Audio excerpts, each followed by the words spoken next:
All right, y'all. We're joined now by Houston Dynamo FC interim head coach Kenny Bundy. Kenny, thanks for taking a couple minutes. Congratulations on the win, first and foremost. Thank you. We'll start off. Just talk to us a little bit about your thoughts on the game, how you felt like the team played over the course of the 90 minutes, and just obviously walking out with a win in a difficult place to play.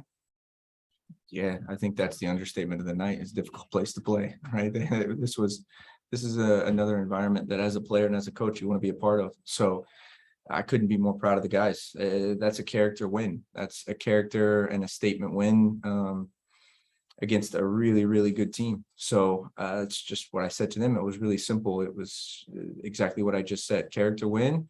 I have to give credit, and I don't think this gets enough credit, but the work of the staff throughout the week, because there's a lot that goes into what happens when there's a coaching change and the staff has to do different things and they're working with someone that's maybe a bit different. The plan that we put in place was executed tonight to a T. There was nothing that we saw that we hadn't prepared for. Obviously disappointed to not get a clean sheet, but at the same time, look, that's a very, very good team. So I'm just so happy for the guys. Thanks for that. And guys, if y'all have questions, go ahead and click the raise your hand button. Kenny, last one for me before I turn it over to the other guys. And I know you don't like to single out individuals, but so I want to ask you about an individual player, but just the back line in general. I was looking at the box score. I asked Tim about this. I think the defense was credited with 8 block shots in the night, and who knows how many clearances that they cleared, that they cut out. But just the collective defending of the group back there. Yeah, that's how you win games. That is how you win games in this league, is you put the effort in for man, from our first man to our 11th man to all the guys that came in from changes.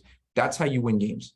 That makes me more excited. And it disappoints me a little bit that they didn't get the clean sheet because they deserved it. But oh my gosh, from everybody, just the work rate to know that there were going to be moments. You know, you look at the first 8 minutes, I thought we were really good. And then momentum shifted. Okay, that's the game, and you have to weather those storms. And did they weather that storm? It's unbelievable. The effort and the energy and how dangerous they are on set pieces, minus the goal, we looked in control. And that, to me, there's not enough credit. I know I don't single out guys, but holy cow, was that a shift from the back four? That was a shift from the midfield guys. And where does our second goal come from? It comes from pressing the ball in the right times with the right effort higher up the field. Unbelievable defensively. Okay, thanks for that. I see some questions coming in. We'll start with Victor Ariza from the Striker. Go ahead, Victor. Hey, Kenny, you spoke earlier in the week of part of that plan to minimize Mukhtar. Are you surprised at how well that sort of came about? And you know, as you talk about taking the 2 goals, you know, maybe surprised at the way Nashville reacted or had a lack of response in the second half. Yeah, I mean, that's a great question, Victor. Was I surprised by their reaction to being down 2-0? Not really, because they had created chances, and I felt like they probably felt at halftime they were unlucky to not have a goal. But at the same time, we knew that there were going to be moments where we had to have pure effort in recovery defending. We talked about it all week, that the effort moments were what going to win us a win or lose us this game. And we had those effort moments. We had those blocks. We had those recovery runs. You know, you look at and I'll go back to it. You look at the second goal. That's just timing, organization, and effort. Controlling Mukhtar it's something that you can hope that you can do really well. But look at, even when he found the pockets of space and he was able to attack the recovery of the players, that their ability to get back behind the ball, force them to play back. The ability for our center backs to step in the midfield at times and kill plays. Just all in all, like, I'm not surprised because it was the plan. So I'm not surprised. I'm just ecstatic. And, you know, don't take my lack of energy right here as not being excited about this. That takes a lot out of us. And, you know, again, it's funny because you just go and you stand in the locker room and you're like, wow, that couldn't have been a better situation for the players. Sebastian Ferreira reaches a new club record for goals in the season. Obviously, the penalty kick and then the second goal you mentioned. You talked about trying to get him opportunities to score during the week and to see him obviously capitalize one tonight.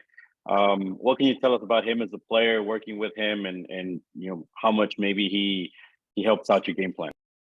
Yes, Sebas wants to learn, right? He wants to be told what the plan is and how we can make his attributes even better. The big thing for Sebas is just making sure that he understands where we're going to find him and where we're going to find service for him.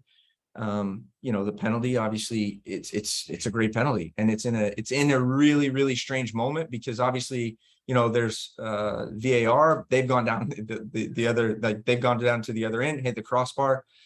So there's a lot of pressure on that right in front of their supporters. I mean, again, I can't say enough about how calm he was there. And to be honest, when he came off the field, we were kind of smiling at each other, because he could have had a third. And I think that's the expectation.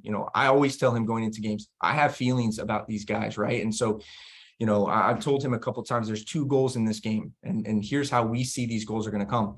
But when push comes to shove, he has to do the work, and he's been excellent at that. But it's still, my job is still a lot of teaching as well. It's making sure that we teach the team how to maximize each other's qualities. So just really happy for him to get those 2 goals. A lot of fans making the trip on this one, some making the drive up, but just wondering how much interaction as a team y'all had with the fans, and how much do you try to use that maybe as motivation for your players to sort of single out, when you have that face-to-face or a jersey to point to in the stands and say, listen, these are fans making a commitment to come and watch the team, as far as motivation. Yeah, fan interaction is really, really important to me. Obviously, it's something that I think not only helps the team during games, it can help motivate a group. I think the other thing is the players in the club, we play for a city as well. We play for, really passionate people that care about these players when they might not personally know them. I had the opportunity to meet some of the people who would come down and spend some time with them. And, I told the staff, like, that's really important to me, because people have real questions. They want to know who and why they support the club. So it's huge for me. It's huge to see a fan section. It's such a motivating factor. Obviously our families come first, and that's what we do this for. And then second, it's the people that support you. And sometimes they don't know who you are. So any opportunity we get to do that, like, I really buy into that. Okay, we'll go over to Dustin Richardson. Go ahead, Dustin. Hey, Kenny. Hey. I know you talked about this a lot at Dynamo too, how important it was getting a first goal. Now tonight, you guys scored the first goal, another win like you did against New England, scoring the first goal. Just how important is that for a team and just for you tactically in a match? Goals change games, right? And I know that's such a silly cliche, but goals change games. And to get that first goal at the moment that we did, it gave us that spike of energy that we needed. I think that, again, it makes not scoring the third, which I thought we should have, it makes that much easier. It helps in every aspect of the game. It puts them under a little bit more pressure. It kind of clarifies that what we're doing is working. But at the same time, we have to fight for that. We have to fight to get that first goal. And even at halftime, the message at halftime was, again, we're up 2-0. But we don't change what we're doing. What we're doing is working. If we can get the third, great. If we can't, right, we just keep defending the way we're defending. The one thing I didn't want us to do is bunker in. I didn't want us to go and sit in the top of our box and go, oh, we're up 2-0. I wanted us to continue to press the way we were pressing, force their center backs to have to play, force predictable balls over the top. And the guys did it. And that's when you have that early goal, or when you score that first goal, it allows you to really refine what you're doing, but also you can keep pushing because the pressure is shifted a little bit to them. So it's massive every game. And on that penalty, it looked like there was a little bit of disagreement maybe for the Sebas took it, and it looked like you talked to Fafa a little right after that. Is there anything that you could shine a light on what happened there? No, we scored the goal. So we scored the goal. That's the one thing that needs to be focused on, right? We scored the goal, then we got the second, then we could have got the third and fourth. I think that's what the light needs to be shined on, is that these guys went to Nashville fan appreciation night. There were more fireworks than the 4th of July before the game, right? It was an unbelievable atmosphere, perfect night to play soccer, and they went out and they won 2-1. And I think that needs to be something that we really hang our hat on, because we talk about this a lot. That's a character win. That's a culture changing win. That's the feeling. And you guys have heard me say this before. That's the feeling that you want. This is why these guys sacrifice what they sacrifice. This is why they've worked so hard to feel what they feel right now, getting on the bus, getting on the airplane, going back to Houston, and knowing that you got 3 points when probably outside of the club, there aren't a lot of people that are going, I think they're going to get 3 points. That to me is what's important.